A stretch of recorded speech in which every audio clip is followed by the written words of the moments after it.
Do you know someone who left home and never really came back? On their own, they seem cold and distant, putting on a front of extreme independence, as if they can handle everything by themselves, without needing anyone else. But have you ever wondered what lies beneath this apparent coldness? It might actually be a psychological pattern, called avoidant attachment. People with this attachment style typically develop emotional distance from others. After experiencing deep disappointment, they're afraid to depend on anyone again because every letdown and hurt has reinforced their belief that relying on themselves is safer than trusting others. On the surface, they appear fearless and capable of handling anything. But deep down, they're incredibly sensitive. Even when surrounded by friends, they struggle to form genuine, deep connections with anyone. Once the initial excitement of a relationship starts to fade, they find it hard to put in the effort to maintain it. No one can truly get close to their heart, and no one can fully understand their loneliness. This avoidant attachment behavior usually stems from childhood experiences.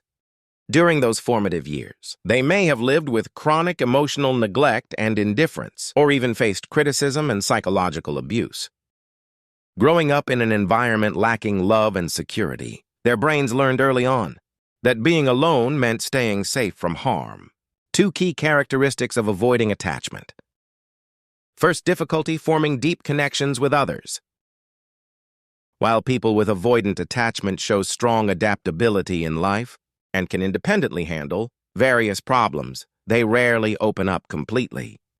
They're terrified of exposing their inner vulnerability and wounds. Whenever they want to build a deeper emotional connection with someone, their anxiety kicks in and makes them pull back immediately, avoiding any contact that might make them feel vulnerable. They don't want others to see their soft spots, because that would mean facing painful memories and potential hurt. Second, delayed emotional expression. Compared to others, people with avoidant attachment tend to be slower when it comes to expressing emotions. For them, feelings aren't something to be easily shown. They're the result of long-term internal suppression. These emotions only gradually surface after being buried for extended periods. What looks like coldness and numbness on the outside is actually a self-protective mechanism they've developed. This delayed emotional response comes from years of suppression. The pent-up feelings eventually get triggered at some point, leading to intense emotional reactions.